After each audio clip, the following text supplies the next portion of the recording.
La semaine dernière, on en a déjà parlé. On fera ta chaîne un jour, mais pour l'instant, c'est notre chaîne. Check. Check. Check. Nana. Bravo. T'es gentille.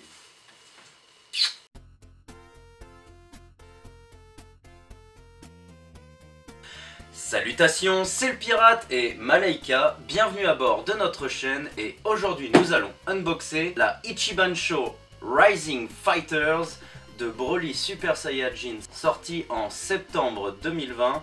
Elle est à peu près sortie en même temps dans l'archipel nippon. Je sais que cette série n'a pas été super appréciée. Moi je voulais absolument un Super Saiyajin de Broly. Surtout que celle-ci est quand même de bonne taille et il n'y en a pas des masses. Donc du coup il me tarde de la décortiquer avec vous. C'est parti. Donc la boîte se présente de cette manière. Elle est pour le coup, contrairement à la Broly de la dernière fois, elle est super flashy celle-ci, avec donc la face avant et des effets de peinture verte qui donnent une impression du ki de Broly, parce que là il est en pleine explosion, il a encore les yeux blancs, donc ça suppose qu'il n'est pas encore stabilisé au niveau du Super Saiyajin, hein. Il est vraiment à la toute première transformation en mode explosion, il découvre ça.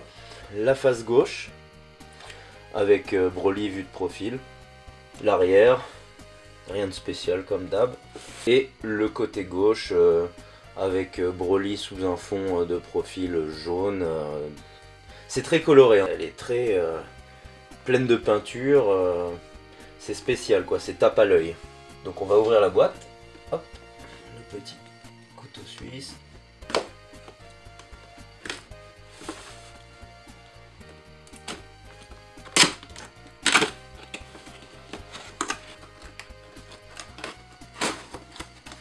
Le carton de protection,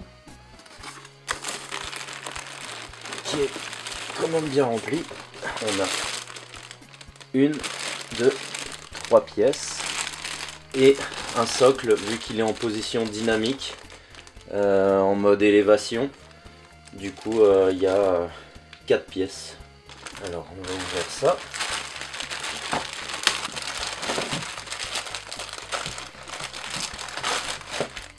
L'oreille de bas.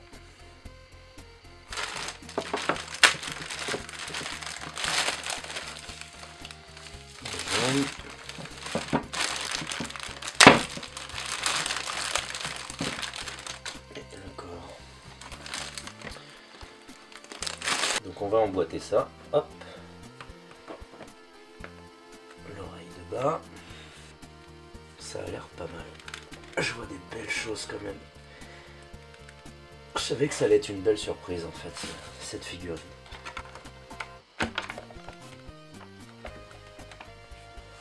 Qu'est-ce qu'on peut dire de cette figurine? Aspect général, je la trouve super badass en fait. Elle a vraiment le côté dynamique, explosif comme ça de Broly qui se cambre complètement avec cette explosion de ki. Avec l'oreille de bas, on sent vraiment l'aspect dynamique quoi, sur cette figurine, avec l'oreille de bas qui est en train de remonter, les bras complètement ouverts, les yeux blancs. Ça j'adore, ça rend super. Ce qui est bizarre, je trouve que niveau proportion, il fait moins balèze.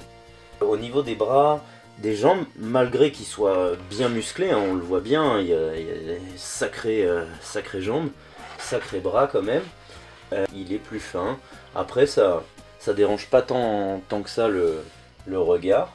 Sinon aspect général, non, elle est superbe. J'aime beaucoup cette pose dynamique là, qui reprend les traits du film. Exactement à ce moment là, il ouvre les bras, il explose, il se transforme, il a envie de péter Vegeta et Sangoku en face de lui. Sinon, alors on va commencer par les jointures. De prime abord, je n'en vois pas. J'en vois une légère là, dans les cheveux.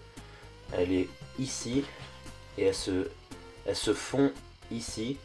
Là il y en a encore une. Il y en a quelques-unes dans les cheveux. Après, ce qui est logique en soi, dans le sens que il y a des pics un peu partout, donc faut bien caser des pièces. Là, si on la colle de côté, là on voit que c'est une pièce à part. Mais c'est bien fait, et puis de toute façon la figurine vous la mettez de face. Donc voilà, il n'y a pas de jointure au niveau visage et du haut du corps, dans le sens que ils ont directement moulé le tout dans le buste. Si on en voit une légère là, alors je me suis trompé, il y en a une légère là, mais pareil encore une fois, elle est visible mais vraiment dans l'arrière du cou, donc bon c'est pas grave. Ils ont repris le même délire que sur la figurine précédente. Le bras n'a pas de jointure parce que ils ont moulé les bras et ils les ont collés directement dans l'armure, ce qui fait que la jointure est vraiment au fond de l'armure. Donc encore une fois, ça c'est nickel, j'aime bien quand ils font ça. Il y en a une entre le buste et les jambes, mais vu que l'oreille de bas se colle entre les deux, on la voit pas. Et sinon, bah, comme d'hab, au niveau des jambes, il y a cette jointure, parce que je pense qu'en usine, toutes les figurines, plus ou moins, ils les fabriquent comme ça, ils fondent les jambes en deux parties comme ça, et il y a toujours une jointure ici. Et mais là, elle est super bien faite, on dirait limite que c'est le street sans muscle, donc là, elle est vraiment nickel. Non, voilà ce qu'on peut dire au niveau des jointures, il n'y a pas spécialement grand chose à dire. Point de vue couleur. Alors les couleurs, c'est bizarre. Je dirais pas que c'est mauvais, je dirais pas que c'est bon. En fait, c'est déstabilisant. Dans le sens que la figurine, en global, elle a un aspect mat. Donc, au niveau de l'armure, là, vous avez un bleu mat. Les cheveux, jaune mat. La peau, mat. Les jambes, pareil. Un beau mat. Non, l'aspect général est mat. Mais par contre, je comprends pas sur tout ce qui est vert. Donc, là, vous pouvez le voir à la lumière, je pense. Donc, le vert de l'armure. Et même les bottes. Les bottes, on peut voir à la lumière. Ils ont fait un côté glossy. Et donc, en fait, ce qui est bizarre, c'est que je pense que ça a été vraiment fait exprès. Dans le sens que tout est mat. Mais la seule couleur qui est glossy, c'est le vert, que je retrouvais pas sur l'autre figurine. Je suis pas fan du glossy en général, mais je trouve ça joli en fait. Ça fait ressortir un peu la figurine, donc pourquoi pas, c'est un délire. Le mat est plus beau sur cette figurine que sur la figurine de la semaine dernière. Je trouve que le violet là, il est magnifique. Alors ils ont fait un peu de dégradé d'ombrage dans les stries des muscles, hein. Il y a même quelques petits ombrages sur les surfaces au niveau supérieur des muscles. Il y a ça part sur des violets un peu plus foncés. Donc ça c'est sympa. Les petites bottes, bah simple, hein, du blanc, du noir et le vert glossy qu'ils ont passé un peu à l'encre. Ça donne un petit côté sympa. Pareil, le dessous, alors c'est comme la semaine dernière, hein, le dessous, il n'y a pas de détails, hein, c'est gris. L'oreille de bas, alors ça c'est une super surprise. Comparé à la semaine dernière, je trouve que les poils sont super bien faits. Ils sont partis vraiment sur un détail de poils beaucoup plus épais et beaucoup plus fourni, mais ça rend bien quoi. Et ils ont vraiment fait un effort d'ombrage. Là vous avez du vert foncé, là aussi, et sur les surfaces vous avez un vert plus clair et limite un peu jauni. Là pour le coup je trouve que c'est la première figurine que j'ai de Broly où ils ont vraiment fait un effort sur l'ombrage de l'oreille de bas. Et comme la figurine monte en puissance, l'oreille s'envole et on sent un peu ce côté où les poils bougent dans tous les sens avec l'oreille qui remonte comme ça. Je trouve ça mais super bien fait. Là c'est un gros point positif. Donc sinon les couleurs de la bouche, tout ça bien fait, super, nickel. Le visage, il y a des petits ombrages au niveau des joues. Là c'est un peu plus foncé et un peu plus clair sur la face avant et sur les côtés un peu plus foncé.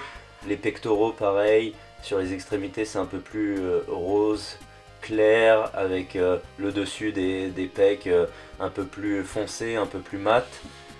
Pareil pour les bras, j'en ai pas parlé tout à l'heure, mais les mains, c'est un détail de fou. De toute façon, cette figurine, quand vous la regardez, ça attire l'œil quand même les mains, parce que c'est un peu le côté dynamique, on sent l'explosion avec le regard et les mains, c'est vraiment ce qui attire l'œil. Ils ont vraiment bien fait les mains, t'as la ligne de vie carrément. Bon, ce Broly là est promu à avoir une vie un peu plus longue que le Broly des années 90 parce que il est gentil. Il a les doigts crispés, il y a carrément les détails de la peau, de crispé. Là sur le derrière, j'ai vu tout à l'heure, il y a carrément sur la base des doigts, il y a carrément les petits plis de peau, ça fait un petit pli de peau avec l'ossature creusée, les ongles. On sent les mains crispées parce qu'il se contrôle plus, ça je kiffe. Les bras pareil, c'est un sans faute, hein, il est bien sec. D'ailleurs, je vais vous faire un comparatif maintenant. Je vais vous mettre les deux figurines côte à côte, ça va vous donner une idée. Côte à côte, on se rend compte quand même qu'il est plus petit, hein. Mais aussi proportionnellement, regardez, il fait vachement plus balèze comme ça que là. Là, il fait beaucoup plus sec. Mais par contre, c'est surtout pour ça que je voulais vous les mettre côte à côte. L'oreille de bas, quoi. Il n'y a pas photo pour moi. Là, ok, ça donne un aspect un peu filandreux des poils et tout. Ce qu'on retrouve à peu près sur quasiment toutes les figurines. Et ce vert de base, à mon sens... ce type de détail pour l'oreille de bas, moi je préfère que ça. Là, il y a vraiment le côté poil, on sent un peu la vague des poils avec le vent, enfin, je trouve ça superbe. Là c'est vraiment basique. Énormément de gens boudent cette figurine et ne veulent même pas en entendre parler, il y a très peu d'unboxing là-dessus. Et par contre flash sur celle-là, j'adore cette figurine et j'adore aussi celle-là. Et je pense que celle-ci, comme ça, vous la surélevez un peu, en mode diorama. Franchement, ça donne bien, quoi. Moi, je kiffe. Je trouve ça monstrueux. Et bien sûr, je vous laisse deviner en petit teasing pour la semaine prochaine qui y aura derrière. Bravo, vous avez trouvé. Majin Buu. Donc, j'ai mesuré la figurine des pieds à la tête. Elle fait 26 cm avec le socle. Point positif, les détails, la pose dynamique, les couleurs. Elle est quand même beaucoup moins simpliste que celle-ci, beaucoup plus détaillée. Gros point négatif comme d'hab, hein, les socles, ils savent pas faire et là quand même littéralement il a la baguette qui lui rentre dans le fion. Donc c'est vrai que bon, on peut pas faire autrement pour équilibrer, mais c'est un poil dommage. Sinon non, gros coup de cœur, j'aime beaucoup cette figurine, malgré les avis négatifs par rapport à elle, j'aime énormément cette figurine. Nous arrivons au terme de cette vidéo, j'espère que ce petit unboxing vous a plu. Si je vous conseille cette figurine, oui, pour moi c'est un grand oui, j'adore cette figurine, je la trouve plus badass que le Broly normal que j'ai déballé la semaine dernière. Cette figurine est presque parfaite, en tout cas c'est mon opinion personnelle. N'hésitez pas à me suivre sur les réseaux sociaux comme Instagram, Facebook et YouTube pour me soutenir. Si vous avez apprécié la vidéo, lâchez un maximum de likes en mode Super Genki Dama de la mort qui tue. Quant à moi, quant à nous, on vous retrouve la semaine prochaine pour un nouvel unboxing. Salut, c'était le pirate. Et Malaika.